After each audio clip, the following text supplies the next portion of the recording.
دوستو آج ہم آغاز داستاں اس دعا کے ساتھ کرنا چاہیں گے۔ یا رب کریم، تو ہی رحمان اور رحیم ہے، کرم کرنے والا ہے، معاف کرنے والا ہے۔ یا رب کریم، ہم بہت ناشکرے ہیں، ہم بہت گناہ گار ہیں، ہم تیری نعمتوں کا شکر ادا کرنا بھول جاتے ہیں، تو ہمیں معاف فرما دے۔ یا رب کریم، تو نے ظالم کے خلاف نبی کریم صلی اللہ علیہ وسلم کے لیے غار کو قلعے میں بدل دیا، مکڑی کے جالے کو ڈھال اور کبوتر کو مددگار بنا دیا۔ یا رب کریم، آج دنیا کے وقار کو بحال کر دے، دنیا میں آئی تباہی پریشانیوں کو دور کر دے، انسانیت کو اپنانے کی توفیق دے، تو ہی مدد کرنے والا ہے، آمین۔ تو چلیے اب اس چھوٹی سی کہانی کا آغاز کرتے ہیں، جس کا نام ہے وہ کیوں بے چین ہوا۔ روز صبح اذان کی آواز سن کر ایک مینا نیند سے جاگ اٹھتی اور پھر دور جنگلوں میں کھانے کی تلاش میں نکل جاتی۔ ایک دن کی بات ہے، فجر کی اذان ہو رہی تھی۔ اچانک مینا کے بچے کی آنکھ کھل گئی اور اس نے بھی اذان کی آواز سنی تو اپنی ماں سے پوچھا، ماں یہ آواز کیسی؟ مینا نے جواب دیا، بیٹا اس آواز کو اذان کہتے ہیں۔ اذان، اس کا مطلب کیا ہے؟ بچے نے سوال کیا۔ مینا بولی، چلو آج پہلے میں تمہیں اذان کے بول کے بارے میں بتاتی ہوں، بیٹا ذرا غور سے سننا۔ نماز سے پہلے اذان کہی جاتی ہے، جس کا مطلب ہے اللہ سب سے بڑا ہے، اللہ سب سے بڑا ہے۔ میں گواہی دیتا ہوں کہ اللہ کے سوا کوئی معبود نہیں، میں گواہی دیتا ہوں کہ محمد صلی اللہ علیہ وسلم اللہ کے رسول ہیں۔ آؤ نماز کی طرف، آؤ نماز کی طرف، آؤ کامیابی کی طرف۔ اللہ ہی بڑا ہے، اللہ ہی بڑا ہے، اللہ کے سوا کوئی خدا نہیں ہے۔ یہ کہتے ہوئے مینا کی آنکھوں میں آنسو آ گئے۔ اس کو دکھی دیکھ کر بچے نے پوچھا، ماں آپ کیوں رونے لگی؟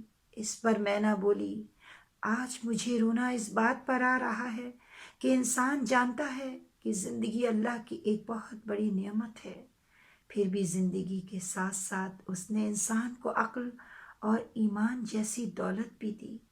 پھر بھی دیکھو نا، کتنے لوگ اس اذان کی آواز کو سن کر سارے کام چھوڑ کر مسجد کی طرف دوڑتے ہیں۔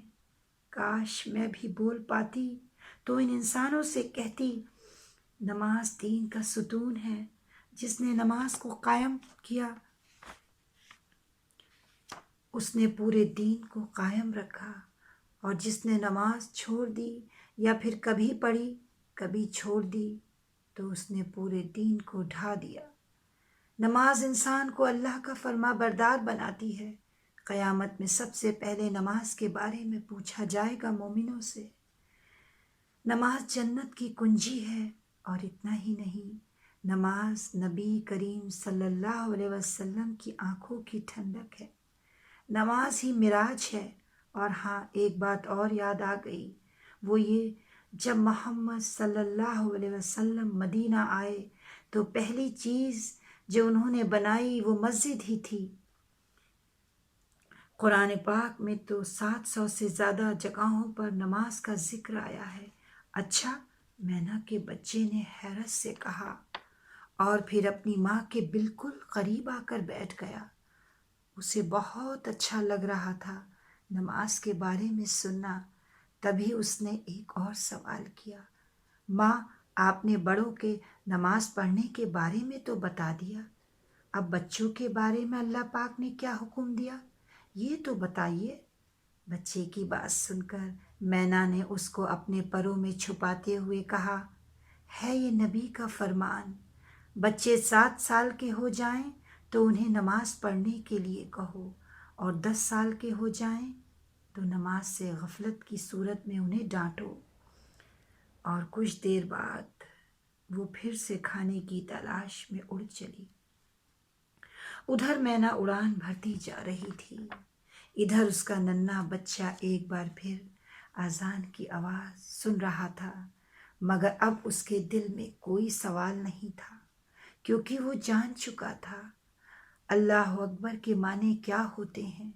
بس اس دفعہ اس نے اپنے کانوں میں اذان کی آواز پڑتے ہی اپنی ننھی سی گردن کو جھکا دیا اور دل ہی دل میں کہا، اللہ پاک، میں جان گیا ہوں اب اذان کا مطلب، اس لیے میں دعا کروں گا ہر بچہ نمازی بنے۔ آج بس اتنا ہی،